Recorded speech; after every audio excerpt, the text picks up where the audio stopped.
Back during the summer, our family went to the Dismal's Canyon in Phil Campbell, Alabama. And it's a great place to go visit. Obviously it's a canyon that has a trail walking through it, and you can go and look at all the sights. There's waterfalls, there's this beautiful creek that runs through it, and it's really easy, and so you can take kids and walk through it. You can take anybody. You really just only have to be able to walk. Matter of fact, you only have to be able to walk because we had an infant with us who can't walk, and she went through the trail as well. But it was me and Jess and our three boys and Mom and Dad and my brother Ben and his wife Cassie, and they have two little girls, one of which is an infant. And so we went on this mini vacation. We just went for the day to the Dismal's Canyon, and we're going to walk through the canyon. We're going to take in all the sights, have a nice Saturday, and then come back home. And so it was a great time. I highly suggest if you're looking for something to do with the family, take them and go do it. And it was great. So one of the things that comes along with going and doing things with the family are pictures. Right? We've got to take pictures because we have to put it on Facebook and show everybody our business and what we do on Saturdays. And so we set out before we went to walk through the trail. We went to the entrance where there's this gate, there's a big sign, all of this stuff. We went to take pictures, and so you know that ordeal. Everybody has to be in the right position. Everybody's head needs to be turned, which is great when you have toddlers and infants. That always works out perfect every time you do that. And so we went, we took pictures, and we set out to go on the trail. We walked back through the little welcome center, back to all the way down this huge flight of stairs to the trailhead when my wife Jessica said, "Uh-oh." That's never a good sign, right, when someone says that in that kind of context. She said, "I think I left my phone back where we were taking pictures." Which really, men, what that really meant was, "Nathan, go get my phone." Right? And Jeff Foxworthy tried to prepare us for this. He said when the wife says, "Well, we're all out of toilet paper," what that really means is get up and go get more toilet paper. Right? When she walks in the living room, she says, "Wow, that garbage really smells." What that actually means is, "Hey, you get off the couch and go take the garbage out." So I knew what this meant, so I immediately said, "Okay, I'll go back and get it." I walked all the way back up those huge flight of stairs, back to the Welcome Center, all the way back to the entrance gate, through the parking lot, to the big sign to go back and get her phone. So I did that. We go all the way back down. We had to do all the registration and all those things all the way back down through the flights of stairs and all of this stuff, and got back to the family, which, by the way, we realized that her phone was in the bag the entire time, so that was awesome as well. So we got all the way back down there, and I'm already exhausted by this point. So we start walking, and then there's this guy taking pictures. It's a public place, and this guy acts like he just owns the entire trail. And so we're trying to be polite and let him take pictures, and he's acting really aggravated. And so I was like, "Okay, forget this. Let's just go. This guy can deal with it until we get past him." And so that holds us up. And then we're walking, and then by the first waterfall we get to, then we got to take more pictures. Which means we have to take all of our bags off. We have to set them down. We have to get the cameras out. We have to get the phones right. Everybody has to position themselves, which, by the way, infants and toddlers. So that's really great. So we're doing all this stuff. And so we finally get to the point where, okay, we're doing enough pictures. Let's go. And so we start walking through the trail. Everything is going great. We stop and eat a snack. We do all of this stuff, take some more pictures. By this time, I'm just totally against. And we do all of this stuff, and we get all the way back to the very back corner of the trail where you're supposed to turn back around. We go past the corner, come back around the other side of the trail, going back to the Welcome Center, when all of a sudden we heard this really loud crash. And I'm holding Malachi, I'm in the very back, and I turn around and look, if I wouldn't have seen it myself, I wouldn't have believed it. There was this huge oak tree that did not look dead at all, that fell all the way across the trail right where we were standing just a few seconds earlier. Now, I'm not usually the kind of guy that's like, oh my goodness, look at the, the weight of this situation, but even I was kind of taken back by this. All of a sudden, all of those pictures weren't so annoying anymore. All of a sudden, all the little stops and all the little things that we had to do before we got to that point, they paled in comparison to the fact that we didn't just get hit by a tree falling in the trail. Because hindsight is 20/20, right? Hindsight is 20/20. I came across this quote by Penn Jillette. He said, "I'm always surprised when the corporate world does stupid things because they're often not very stupid in hindsight." Now you have to think about that one for just a moment, but I think that kind of captures where we are as Christians and our walk with God.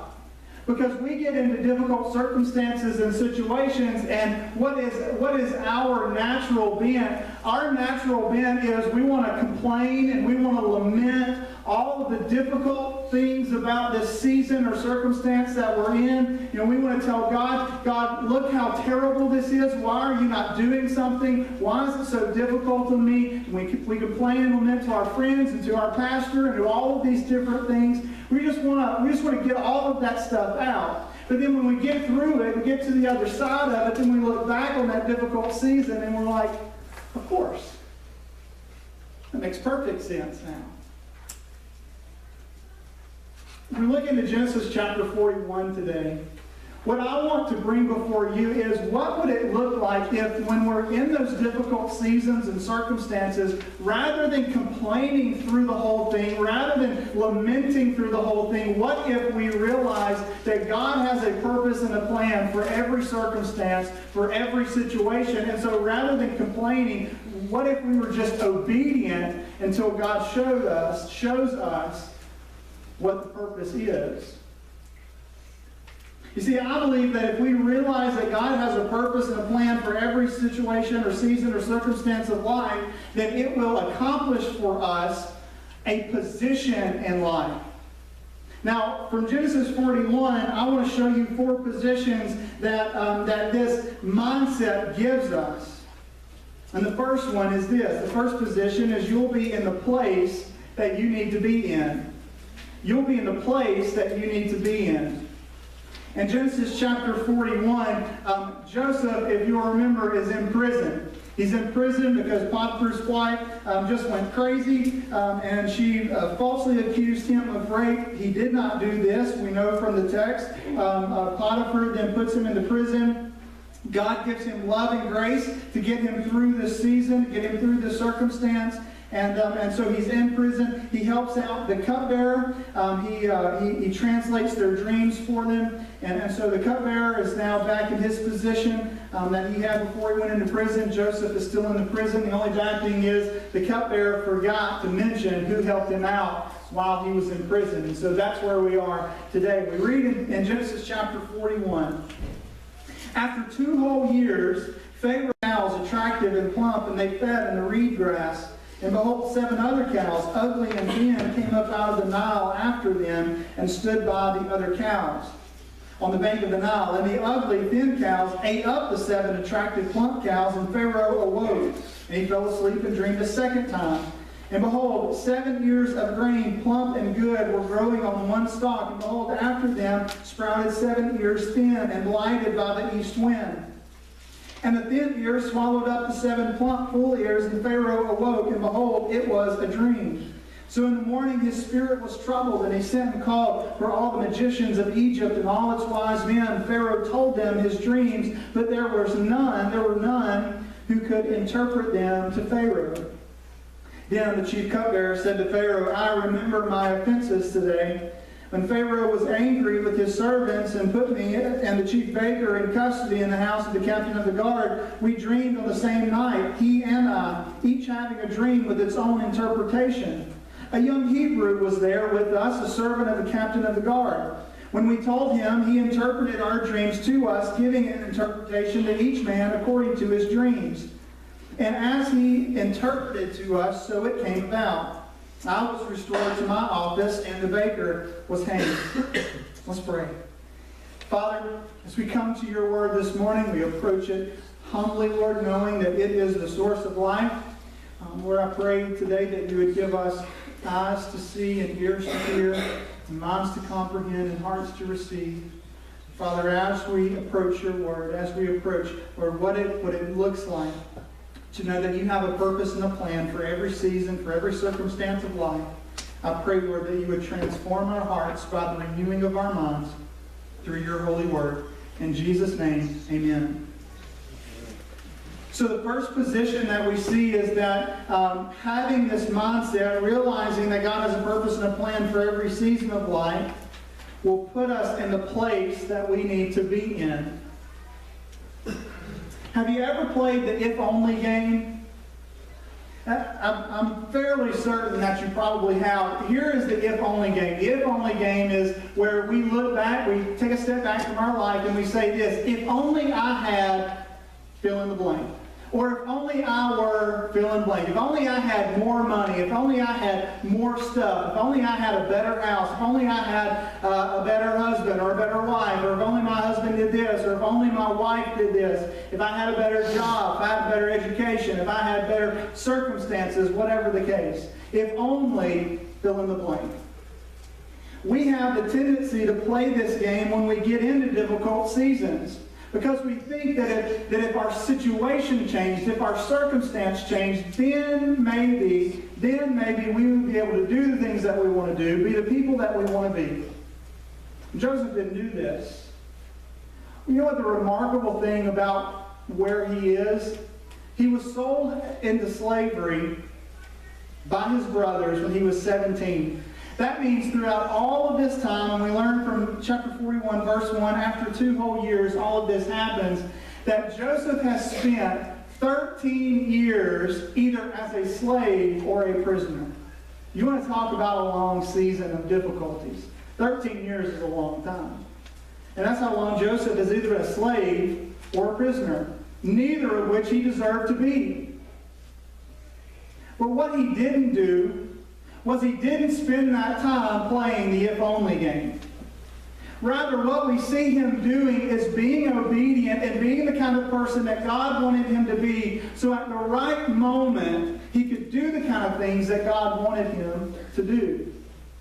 You see, if we have this mindset, if we realize that God has a purpose and a plan for every season of life, then we will be in the place that we need to be in at the time we need to be there.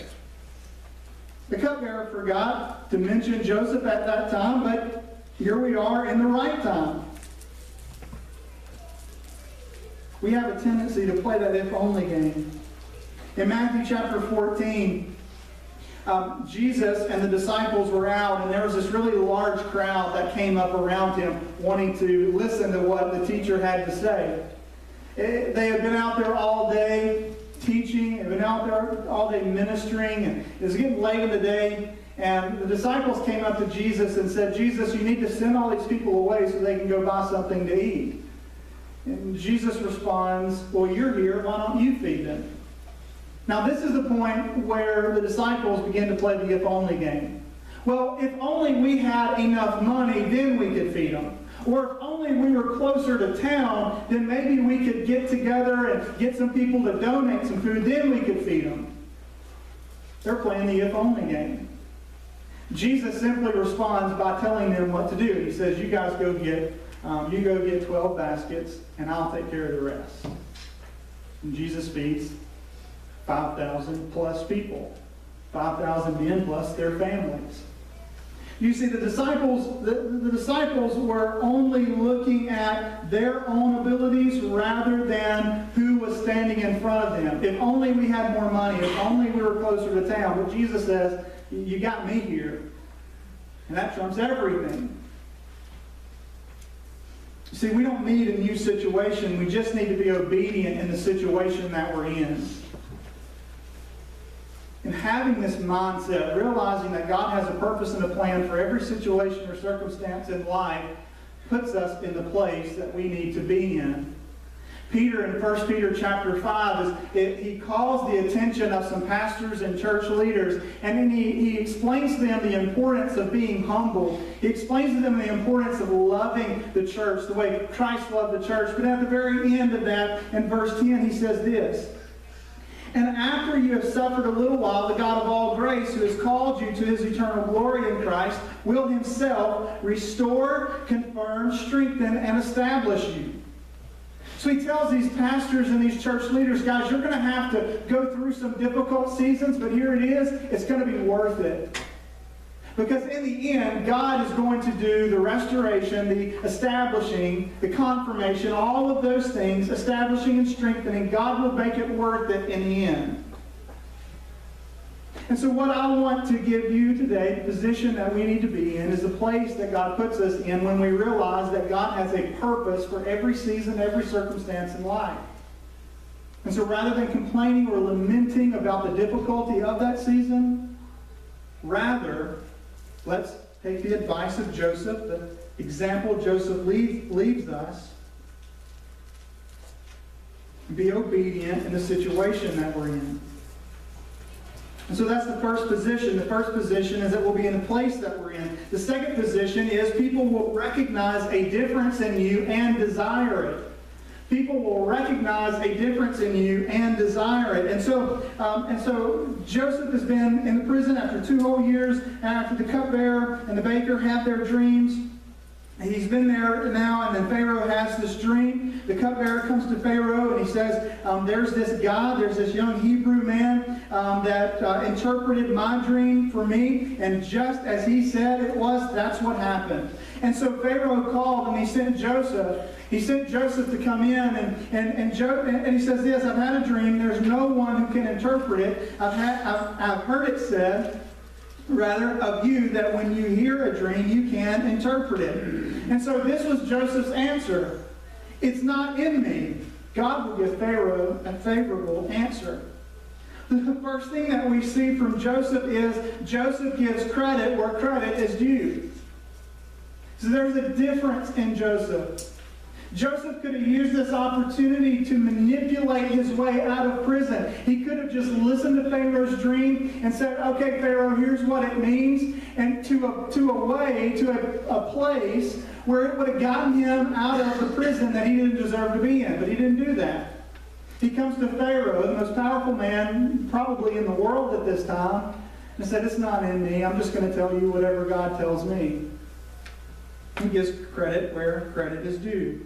Then later on in verse 28, he says, It is as I told Pharaoh, God has shown to Pharaoh what he is about to do. And so Pharaoh explains the dreams to Joseph, and then Joseph simply tells him what it means. You're going to have 7 years where God's going to send rain. He's going to make your crops grow. You're going to be as abundant as you've ever been agriculturally.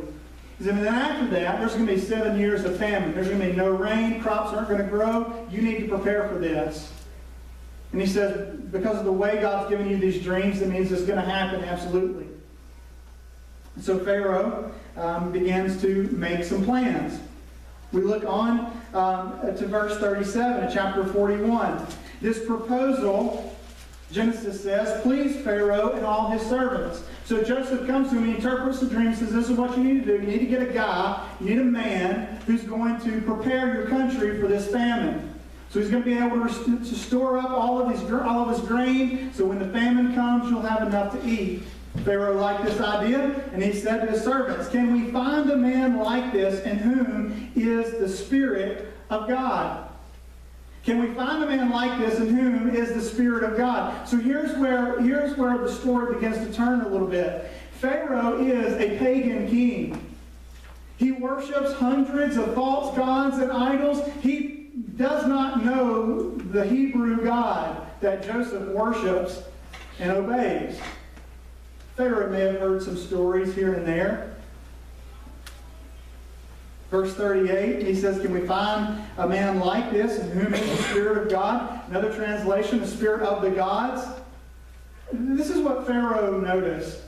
I'm not really sure what it is about this guy that's different than everybody else that I've met. There's something different about him. There's something different about the way he approached me. There's something different about the way he helped me in my predicament.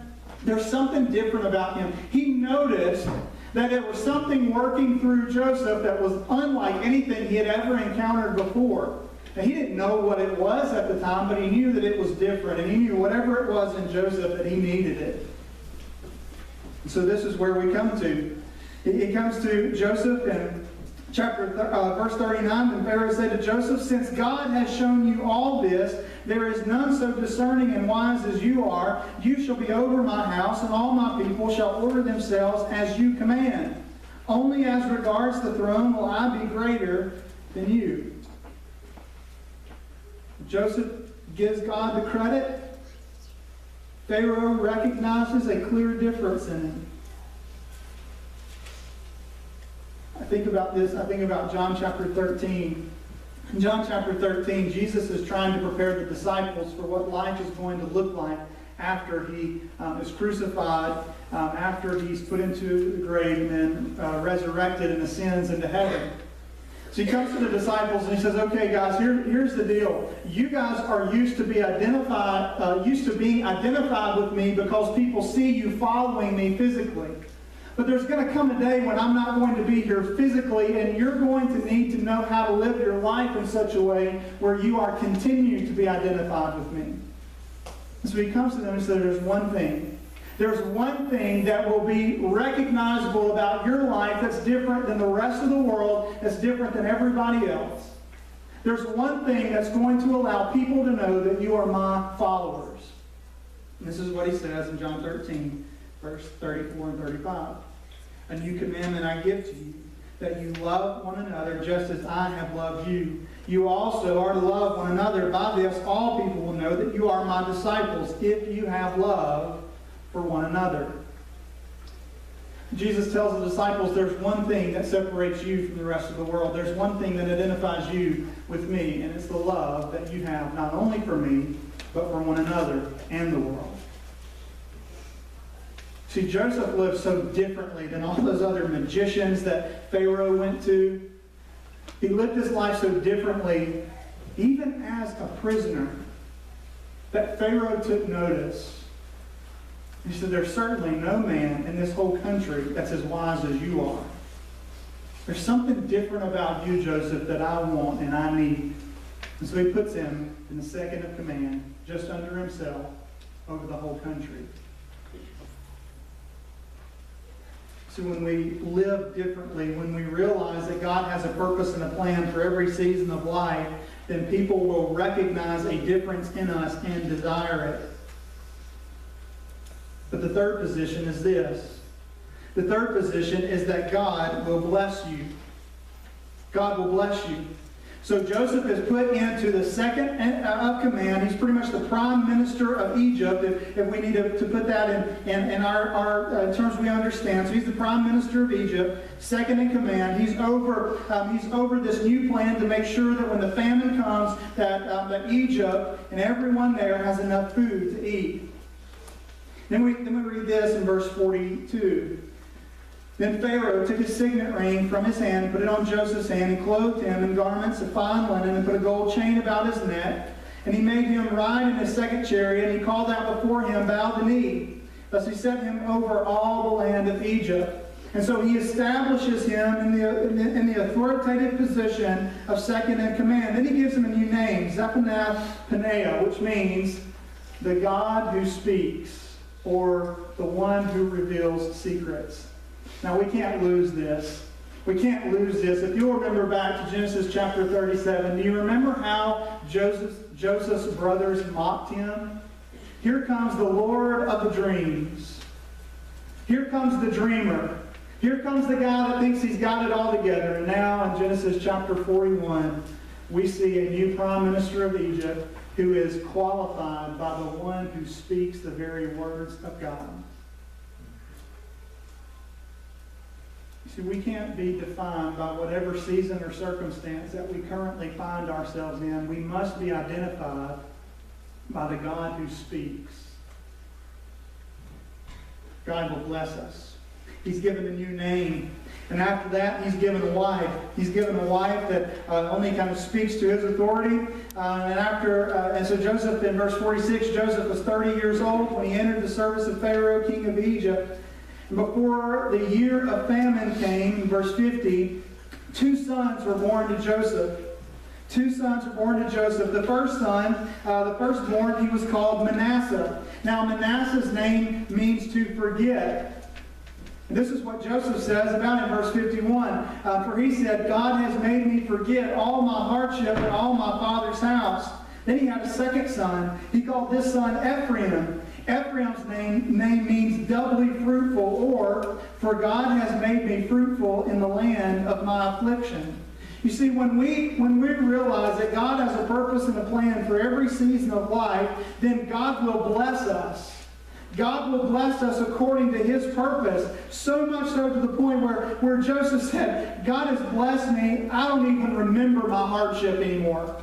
Then he has another son, Ephraim, and he says, okay, by this point it's just ridiculous about the amount of blessings that God has given me. I went from a slave to a prisoner to being the prime minister of Egypt, a new wife, a new family. And I'm taking care of a whole country. You see, we have this blessing too as followers of Christ. Paul says in Romans 8, he says, for all things work together for the good of those who love God and are called according to His purpose. Now hear me. This promise is not a promise for everyone. It's only a promise for those who love God and are called according to His purpose. But the interesting thing that Paul says is it's not a matter of all good things. He just says all things, the good, the bad, and the ugly. They all work together for the good of those who love God and are called according to His purpose. You say, Nathan, how does this work out? Well, we also learn how this works out from Paul's letter to the Corinthians in 2 Corinthians chapter 4, verse 17. He's writing this to the church. He's writing this to a struggling church that's trying to find its footing again. He says, for this light momentary affliction is preparing for us an eternal weight of glory beyond all comparison. So Paul tells the church, he says, I don't care what kind of affliction you're going through. I don't care how hard of a struggle it is for your life right now. He says, when we get to the glory, when we get to the position of being in God's presence with Him for the rest of eternity, it will be so good. It will be so incomprehensible that it will be as if nothing bad ever happened. You see, that's God's purpose and that's God's plan in recreating the world anyways. Jesus said, I didn't come to condemn the world, but that the world might be saved through me. God's plan is not destruction. If you look at Revelation and you look at some of these crazy movies and books, they kind of give the idea that God is going to be on this military journey just to destroy everything, but that's not His plan. His plan is to redeem and recreate exactly the way it was in Genesis chapter 1 and 2. Before sin entered the world, before rebellion entered the world, God is going to make it so beautiful and so magnificent and so glorious, it will be like sin never came in to begin with. That's why Paul could tell the church in Corinth, these light momentary afflictions pale in comparison to what awaits us. Aren't you ready for that? Aren't you ready for the kind of glory that is so beautiful, that is so heavy, that it's like all of these bad things, all of these results of sin, the cancer, the divorce, the disappointment, the anger, the frustration, the hate, all of those things will be like it never happened at all. And this is the hope of Christ. And see, this should be our mindset now. That's why Paul told it to the church in Corinth all these years ago. Even though Christ has not returned yet, he said we should act like He's coming tomorrow. And there is no season of life, there is no circumstance that you or I could ever get into in this life that will blot that out. There's nothing we could ever experience that will take the glory away from what awaits us. And there is one more position. And if we realize that God has a purpose and a plan for every season of life, then it will accomplish for us, that it will put us in the position that we will bless others. It will bless others. So God will bless us, but then we will be able to bless others. And in verse 53, It says, then the 7 years of plenty that occurred in the land of Egypt came to an end, and 7 years of famine began to come. As Joseph had said, there was famine in all lands, but in all the land of Egypt there was bread. When all the land of Egypt was famished, the people cried to Pharaoh for bread. Pharaoh said to all the Egyptians, go to Joseph. What he says to you, do. Go to Joseph. Go to the one whose family hated him so much that they sold him into slavery. Go to the one that has been obedient to God in his relationship and his faith to the point where he would not even take one step back, even in the midst of temptation. Go to the one that endured 13 years of slavery and imprisonment. Go to that one. Because God has positioned him in the place where he's about to take care of a whole land. But it doesn't end there. He's about to take care of his own family. So when the famine had spread over all the land, Joseph opened all the storehouses and sold to the Egyptians, for the famine was severe in the land of Egypt. Moreover, all the earth came to Egypt to Joseph to buy grain, because the famine was severe over all the earth. See, now Joseph was in a position to bless others. In 2 Corinthians chapter 9,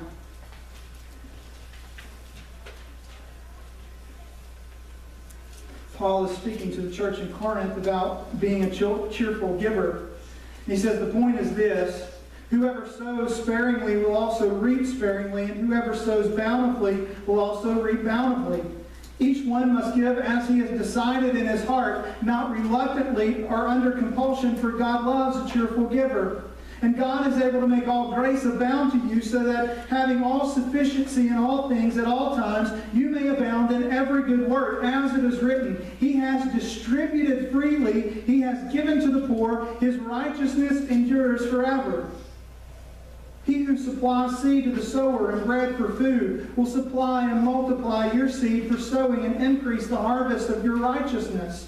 You will be enriched in every way to be generous in every way, which through us will produce thanksgiving to God. For the ministry of this service is not only supplying the needs of the saints, but is also overflowing in many thanksgivings to God. By their approval of this service, they will glorify God because of your submission that comes from your confession of the gospel of Jesus Christ, and the generosity of your contribution for them and for all others.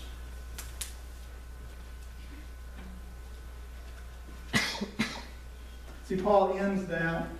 He comes to the church in Corinth and he says, God has given to you, God has blessed you, so that you could not only bless the church, but you could bless everyone outside the church as well. Then he ends with this: while they long for you and pray for you because of the surpassing grace of God upon you, thanks be to God for His inexpressible gift. What is this gift? See, what God has given us is He's given us an example to follow. He's given us a forerunner. He's given us someone to latch onto so that we'll know how to live our life. He's given us Christ. See, he tells them in verse 13, by their approval of this service, they will glorify God because of your submission that comes from your confession of the gospel of Christ. So Paul says that you will be a blessing to others because as a result of your confession of the gospel of Jesus Christ. He says it should be so interwoven into every fiber of your being that everyone around you will be blessed. And that you won't have to be prompted to be a blessing. It will just be a natural occurrence because of this new heart that Christ has created in you. Does this affect the gospel? It is this inexpressible gift that enables us to endure the difficult seasons of life, to be in a position to be used by God for God's glory.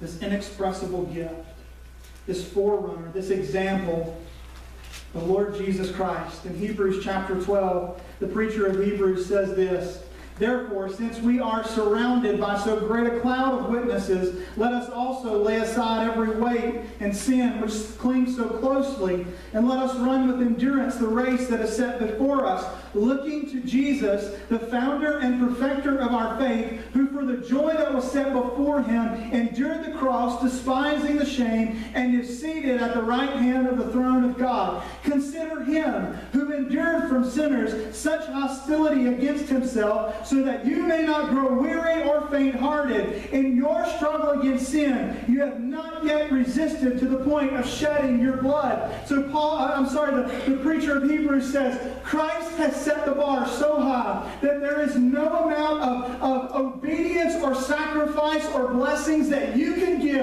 that would supersede what Christ has already done for you and for his church. The cross is so beautiful. The life that Jesus lived is so magnificent that it did for us what we could not do for ourselves. We chose to rebel against God. We chose to separate ourselves from him. Even if we would have had the opportunity to come to Christ, we would never have chosen to do so. We are not that good.